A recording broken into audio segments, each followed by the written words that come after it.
Hi, everyone. My name is Shadisha Bennett Brody, and I'm a licensed mental health counselor here at Flagler College. Today, we're going to be talking about the importance of self-compassion. Imagine a world in which you're worthwhile simply because you exist. A world where your worth isn't related to what you look like, how much money you earn, if you have a partner. Being self-compassionate means you're worthwhile no matter who you are or what mistakes you've made. Self-compassion is being warm and understanding towards ourselves when we suffer, fail, or feel inadequate, rather than ignoring our pain or torturing ourselves with self-criticism. The three pillars of self-compassion are self-kindness versus self-judgment, common humanity versus isolation, and mindfulness versus over-identification. Self-compassion means that we get to choose what we believe and will encourage about ourselves. For many reasons, we're taught to judge ourselves harshly, which often results in emotional pain.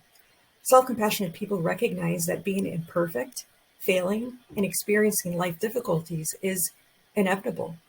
When this happens, we benefit from being gentle with ourselves. Self-criticism increases stress and frustration. On the other hand, when we accept our reality with sympathy and kindness, our emotions and life in general can feel more balanced. Through self-kindness, we can learn how to respect our own emotional needs. Common humanity means that struggling is not unique to you. Suffering is a part of the human experience. No matter how much we want to fight against that idea, the truth is that suffering is an integral part of what it means to be human. When we make mistakes and suffer from emotional pain, we tend to feel like we're the only person in the world feeling this way. And this causes us to disconnect or isolate from the people around us.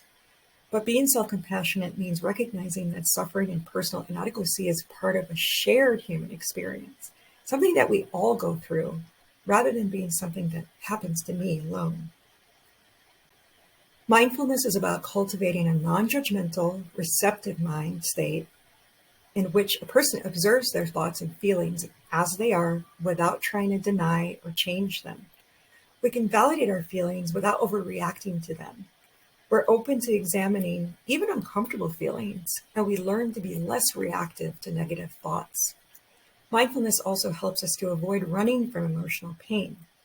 When we can sit with difficult emotions, we learn that although present and real, our difficult emotions cannot destroy us. Over-identification is when we make the mistake of thinking that we are our thoughts and feelings. When we feel bad, over-identification tells us it's because we are bad. But being mindfulness shows us that we literally have thousands of thoughts in one day. We can simply observe them without holding on. The many benefits of self-compassion has been validated by scientific research. Harsh self-judgment activates our nervous system, which then releases stress hormones. This can be so painful that we avoid trying anything that might result in failure.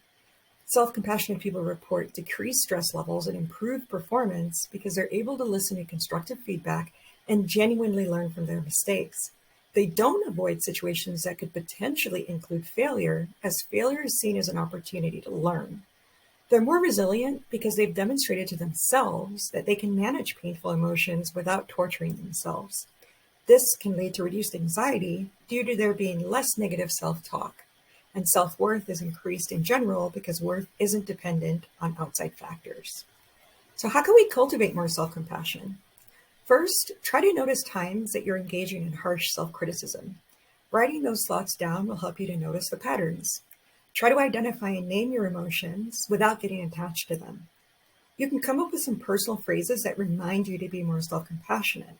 Phrases like, I accept the best and worst aspects of who I am, or my mistakes just show that I'm growing and learning, and I forgive myself and accept my flaws because nobody is perfect. If you're struggling with being self-compassionate, you could even write a letter to yourself as a child or an encouraging letter to the adult that you want to be.